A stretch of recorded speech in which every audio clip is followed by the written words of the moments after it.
నీకు నీకు నా మీద ఎలాంటి కోపము లేదు కదా తాతయ్య? లేదమ్మా. థ్యాంక్ యూ తాతయ్య.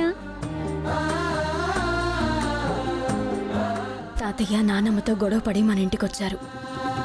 ఇక నుంచి మన ఇంట్లోనే ఉంటారు. అవునా తాతయ్య? అవునమ్మా. నీతోనే ఉంటాను, నీతోనే తింటాను, నీతోనే ఆడుకుంటాను.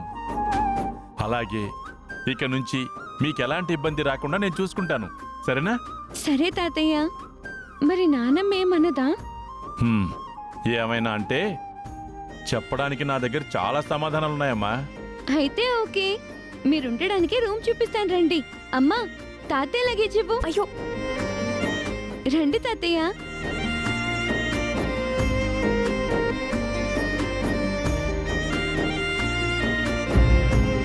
రూమ్ చాలా బాగుంటుంది తాతయ్య. అవునమ్మా. మ్మ్. అవును తాతయ్య, మీకు ఖచ్చితంగా నచ్చుతుంది.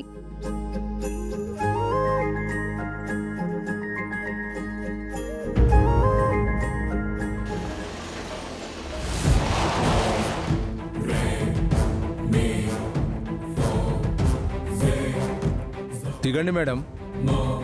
ఏదో మీ కంపెనీలో మీ సీట్లో కూర్చున్నట్టు దర్జాగా కూర్చున్నారు. దిగండి దిగండి, లేదంటే మా వాళ్ళు మా స్టైల్లో దించాల్సి వస్తుంది. మరి ఎస్ఐ గారు, ఏవైనా ఫార్మాలిటీస్ ఉంటే మనం మాట్లాడుకుందాం. నేను కంపెనీకి బాస్ని. అవని నా దగ్గర ఆఫ్టర్ ఆల్ ఒక ఎంప్లాయీ. మీకేం కావాలో చెప్పండి. మిమ్మల్ని సెల్లో వేయడం కావాలి, మిమ్మల్ని రేపు కోర్టుకు తీసుకొని వెళ్ళడం కావాలి. ఆ తర్వాత మీ దగ్గర నుంచి నిజాలు బయటపడి మీరు జైలుకు వెళ్ళడం కావాలి. ఇవి చాలా? ఇంకేమైనా కావాలా? దిగుతారా ఇంకా?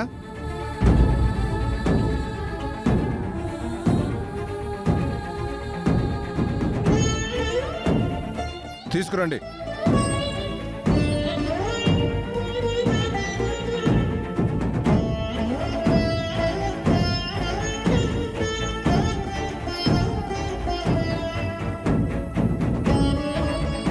ఎస్ఐ గారు, రెప్యుటేషన్ ఉన్న బిజినెస్ ఉమెన్ని నేను. నన్ను అరెస్ట్ చేసిన విషయం మార్కెట్లో స్ప్రెడ్ అయితే నాకెంత అవమానంగా ఉంటుందో జస్ట్ థింక్ ఆఫ్ ఇట్. ముందు మీరు మర్యాదగా సెల్లోకి వెళ్ళండి మేడం. తీసుకురండి.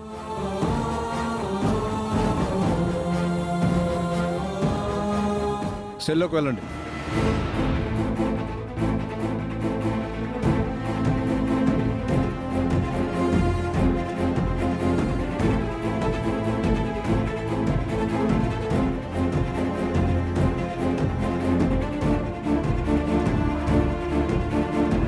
త్రినాటు సార్, రేపు మాయ గారిని కోర్టుకు తీసుకెళ్ళడానికి కావాల్సిన పేపర్ వర్క్ రెడీ చేసుకోండి. Okay sir. ఎస్ఐ గారు, tell me madam. Think once again. No chance madam. మనం చూసుకుందామని చెప్పాను కదా. మనం చూసుకోవడానికి ఇదేమన్నా జీ ప్లాట్ఫామ్ లో వస్తున్న చిరంజీవి గారి సినిమా అయిన మన శివశంకర్ వరప్రసాద్ సినిమా అనుకుంటున్నావా? మనం అని మాటి మాటికి అంటున్నారు. మీది తినాలి మాది తినాలి కాన్సెప్ట్ కాదు నాది. అయినా ఈ ఆలోచన ఏదో తప్పులు చేయకముందు ఆలోచించాలి మేడం. ఇటువంటి స్టేజ్లో ఆలోచించుకోవడం వల్ల ఎలాంటి ప్రయోజనం లేదు. ఇప్పుడు అవని గారు కేసు పెట్టారు. అలిగేషన్స్ స్ట్రాంగ్గా ఉన్నాయి. అవి నిరూపణ అయితే పనిష్మెంట్ మీకు పడుతుంది. అందులో అనుమానమే లేదు. మీ ఇన్ఫ్లుయెన్స్ కానీ మీ ఫైనాన్స్ కానీ మిమ్మల్ని బయటికి తీసుకొని రావడం చాలా కష్టం. ఓకే?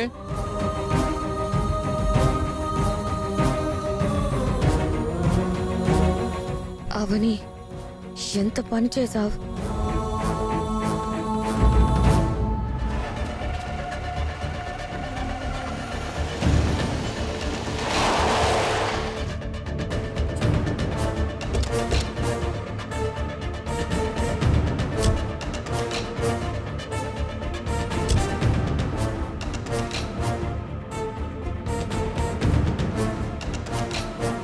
పద. అవని, అమ్మా అవని. ఏంటండి మీరు నా ఇంటికొచ్చారు? మాయను అరెస్ట్ చేశారమ్మా.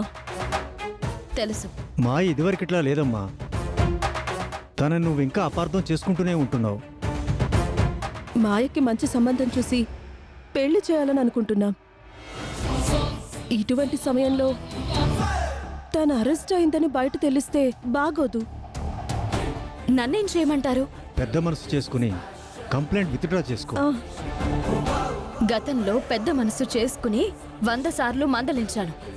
నా మాట వినకుండా చెడుతో చేతులు కలిపింది. అందుకు తగ్గ పనిష్మెంట్ ఇప్పుడు అనుభవించబోతుంది. అయ్యిందేదో అయిపోయింది. ఇప్పుడు మళ్ళీ కేసులు గొడవలు ఎందుకమ్మా? మనుషులు అన్నాక చిన్న చిన్న తప్పులు జరుగుతాయి కదా. ఆహా, చిన్న చిన్న తప్పులా?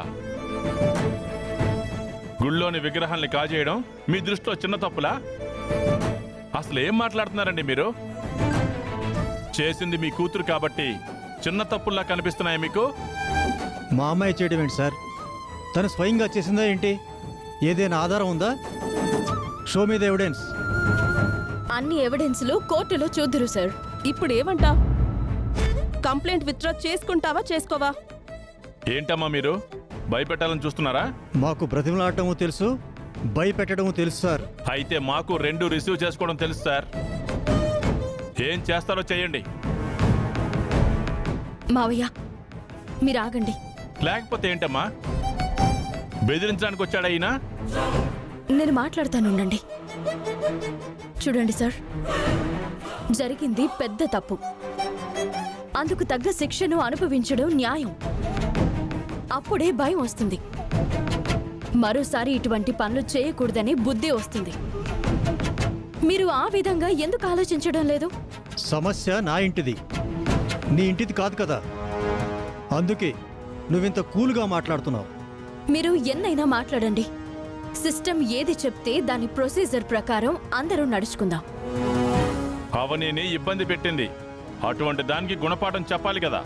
అంటే మీ పర్సనల్ రివెంజ్ ని ఆభరణాల కేసుకి ముడి పెడుతున్నారన్నమాట. మీరు ఆ విధంగా ఆలోచిస్తున్నారు. మీ మావయ్య మాటలు అలాగే ఉన్నాయి. దేవుడితో ఆటలాడింది. తప్పించుకోవడం అంత సులభం కాదు. మీరు ఈ విషయంలో నన్ను ఎంత బ్రతిమాలినా అనవసరం. ఫైనల్గా ఏమంటావు? విత్డ్రా చేసుకోను అంటావు, అంతేగా? అవును. కాన్సిక్వెన్సెస్ వేరేలా ఉంటాయి. జాబ్ నుంచి తీసేస్తారా? మీరు కల్పించిన ఫెసిలిటీస్ అన్నీ వెనక్కి తీసేసుకుంటారా? I'm ready for anything. అవనీకున్న టాలెంట్కి మీరు కాకపోతే మార్కెట్లో తనకి 100 ఆఫర్లు రెడీగా ఉన్నాయి సార్. మీరు ఉద్యోగం విషయంలో బెదిరిస్తే బెదిరిపోయే రకాలు కాదు మేము. ఈ ఇంట్లో కాకపోతే ఏ చెట్టు కిందో గుడిసేసుకుంటాం. 4 రోజులు ఇబ్బంది పడతాం. అందులో ఏముందండి? కోరిని ఇంటికొస్తే నువ్వు మీ మావయ్య ప్రవర్తిస్తున్న తీరు పద్ధతిగా లేదు.